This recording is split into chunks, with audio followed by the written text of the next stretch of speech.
Assalamualaikum warahmatullahi wabarakatuh. Alhamdulillahirabbil alamin.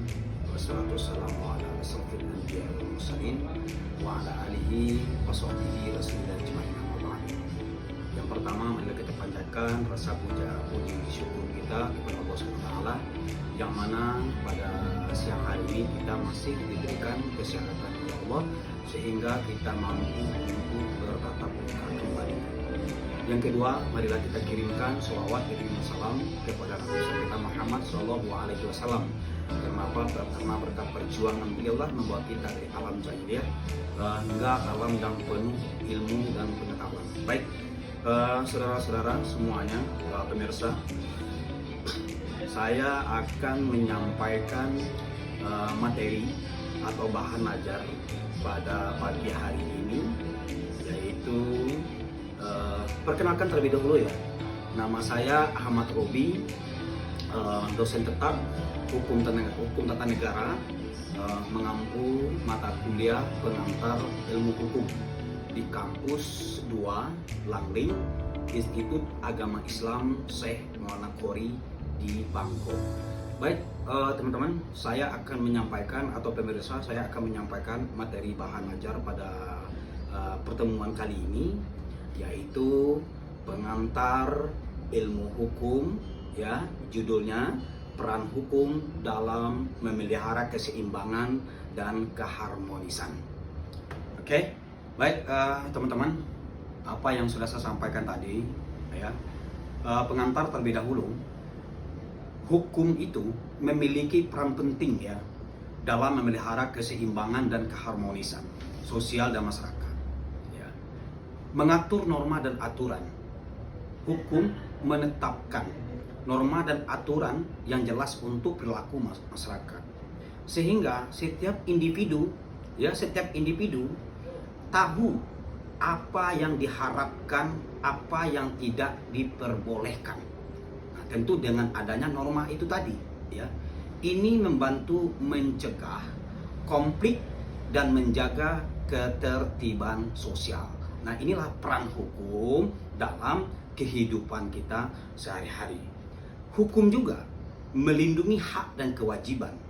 Hukum melindungi hak individu dan masyarakat, serta menetapkan kewajiban yang harus dipenuhi.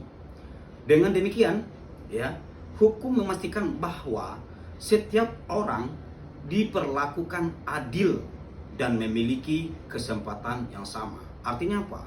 Seberat apapun masalah kita, siapapun dia, pejabat pun dia, di mata hukum itu sama. Tidak ada yang kebal hukum.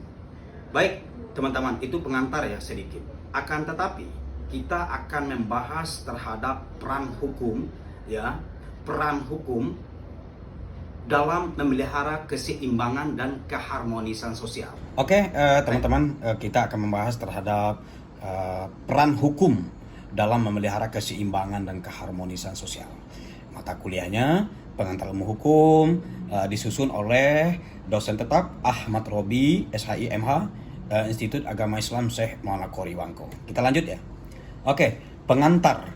Dalam presentasi ini kita akan membahas peran hukum dalam memelihara keseimbangan dan keharmonisan sosial. Hukum sebagai alat untuk mengatur perilaku masyarakat sangat penting dalam menciptakan keadilan dan stabilitas.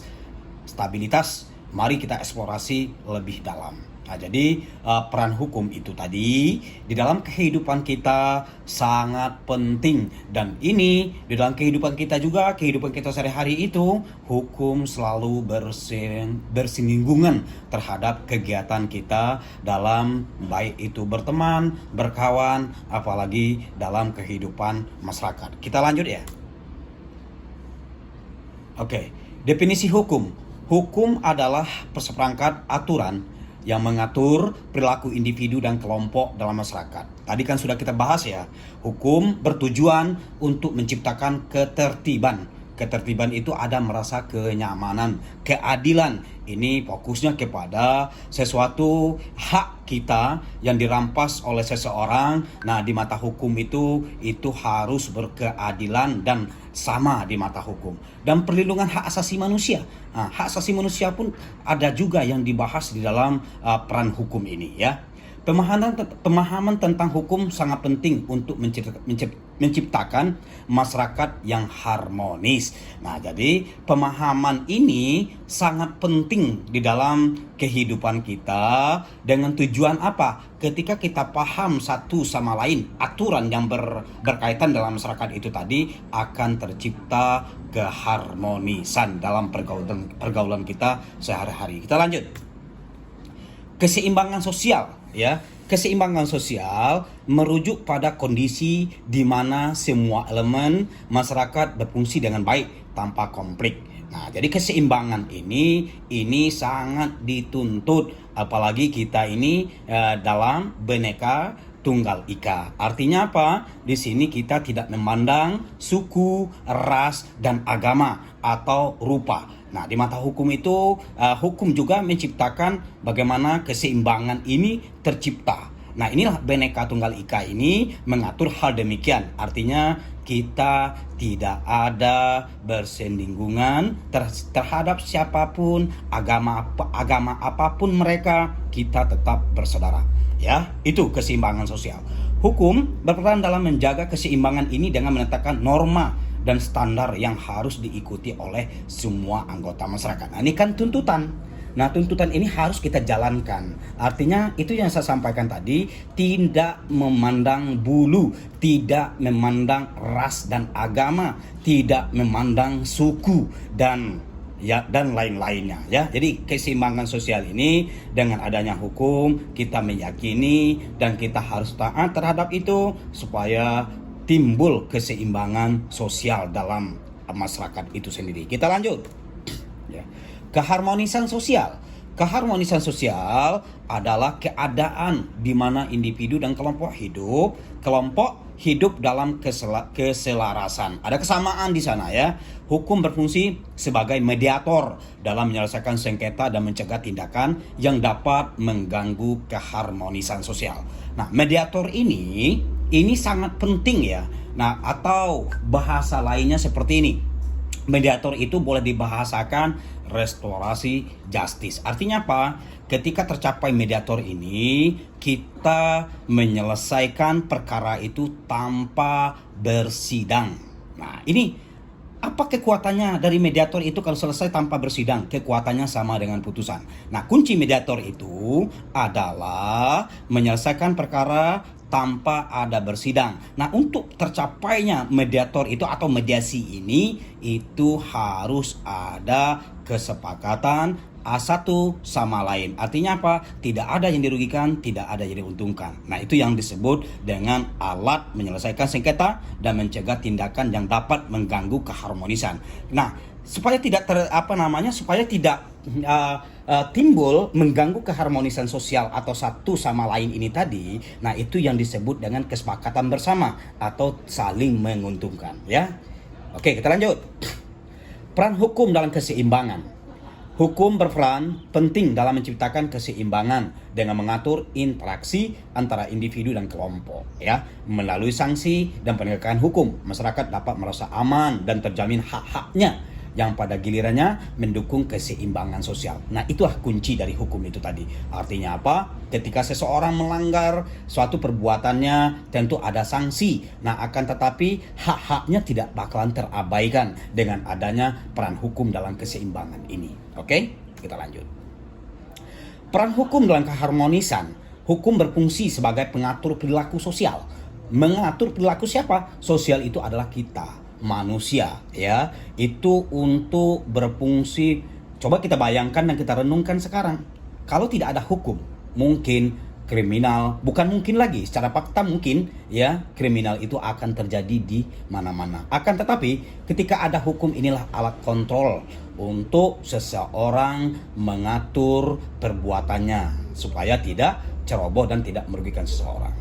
Hukum juga mendorong individu untuk hidup dalam harmoni Nah, untuk damai ini hukum ya. Dengan adanya hukum, masyarakat dapat menyelesaikan konflik secara damai. Tidak ada permasalahan di sini sebenarnya kalau kita mentaati hukum itu sendiri ya, sehingga menciptakan lingkungan yang lebih stabil dan harmonis. Oke?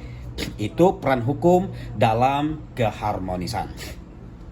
Sanksi hukum. Sanksi ini biasanya kalau kita melihat seseorang yang melakukan yang sifatnya tindak pidana atau seseorang yang melakukan yang merugikan kepada individu lain ya. Sanksi hukum adalah konsekuensi yang diberikan kepada individu yang melanggar hukum. Nah, kan sudah kita singgung ya. Sanksi ini berfungsi sebagai pencegah dan pengingat bagi masyarakat untuk mematuhi hukum. Nah, berarti kita dituntut untuk mematuhi hukum dan mencegah perilaku kita yang sifatnya kriminal atau merugikan seseorang. Yang pada gilirannya mendukung keseimbangan dan keharmonisan sosial, itu tujuannya ya. Pendidikan hukum penting ya untuk mengingatkan kesadaran masyarakat tentang hak dan kewajiban mereka ya. Dengan pemahaman yang baik tentang hukum, nah individu dapat berperan aktif dalam menjaga keadilan dan keharmonisan dalam masyarakat. Saya rasa kalau terhadap ini bisa ya, karena tadi sudah kita singgung juga terhadap peran hukum atau pendidikan hukum atau kewajiban hak dan masyarakat itu tadi ya. Nah, kita memang harus berperan aktif dalam menjaga keadilan dan keharmonisan dalam masyarakat. Kita tidak memandang ras dan suku di sini ya. Keterlibatan masyarakat. Ya, kalau tidak ada hukum, tidak ada masyarakat, hukum itu tidak bisa dijalankan ya. Tentu adanya masyarakat. Masyarakat apakah terlibat langsung? Iya, itu jawabannya ya. Keterlibatan masyarakat dalam proses hukum sangat penting sekali ya. Dengan partisipasi aktif. Nah, masyarakat dapat membantu menciptakan hukum yang relevan dan efektif, serta mendukung terciptanya keseimbangan dan keharmonisan. Masyarakat itu penting. Jadi kalau tidak ada masyarakat, ya bagaimana menerapkan hukum di satu tempat itu? Nah, kan begitu. Jadi supaya ada koneksinya untuk menciptakan prakteknya langsung, ya masyarakat harus terlibat langsung, harus aktif dia. Nah, masyarakat untuk terciptanya keseimbangan dan keharmonisan sosial tadi. Oke? Kita lanjut. Tantangan dalam penegakan hukum. Penegakan hukum sering menghadapi berbagai tantangan ya, seperti korupsi dan diskriminasi dan kurangnya sumber daya manusia, pemahaman maksudnya ya.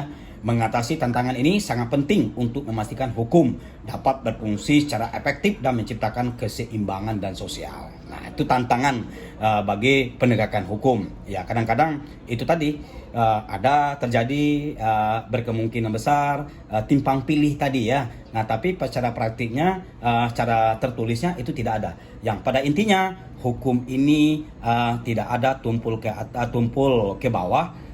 Atau tajam ke bawah, tumpul ke atas, itu tidak ada. Ya, itu peribahasa saja. Ya. Kasus studi. Ya, melalui kasus studi kita dapat melihat bagaimana hukum telah berhasil atau gagal dalam menciptakan keseimbangan dan keharmonisan. Ya, analisis ini memberikan wawasan berharga tentang efektivitas hukum dalam konteks sosial yang berbeda. Bisa dipahami ya, kira-kira ya. Oke. Peran internasional. Di tingkat internasional pun hukum juga berperan dalam menjaga keharmonisan antar negara melalui antar negara ini, karena kan ada perwakilan ya, setiap negara itu ada perwakilan. Nah, di mana peran hukum internasional itu dia akan menjaga dua bilateral negara ini. Nah, bagaimana untuk menjaga itu supaya terjadi keharmonisan itu? Nah, tentu ada melalui perjanjian konvensi internasional ya. Negara-negara dapat berfungsi sama untuk mengatasi masalah global yang mempengaruhi keseimbangan sosial. Nah, kalau ini kita melek ya, karena memang peran hukum internasional itu sangat penting dan itu sudah pernah kita bahas jauh dari sebelum kita memaparkan terhadap peran hukum pada hari ini ya. Kesimpulan. Nah, sejauh ini kita sudah sampai kepada kesimpulan. Dalam rangka memelihara keseimbangan dan keharmonisan sosial, peran hukum sangatlah krusial. Hukum bukan hanya sekedar aturan, tetapi juga alat untuk mencapai keadilan dan stabilitas dalam masyarakat. Mari kita teruskan terus mendukung penegakan hukum yang adil. Artinya apa? Kita dituntut untuk selalu melek terhadap hukum dan kita selalu harus memahami bagaimana regulasi-regulasi hukum yang berada di Indonesia. Yang paling penting, hukum adalah menciptakan keadilan dan keharmonisan dan keseimbangan untuk bergaul dalam kehidupan sehari-hari. Oke, saya rasa itu yang bisa saya sampaikan pada pertemuan hari ini. Semoga bermanfaat untuk pemirsa dan untuk yang lagi mendengarkan, baik itu pemirsa maupun audien maupun teman-teman yang lainnya. Saya rasa itu lebih kurang saya mohon maaf. Saya akhiri. Assalamualaikum warahmatullahi wabarakatuh.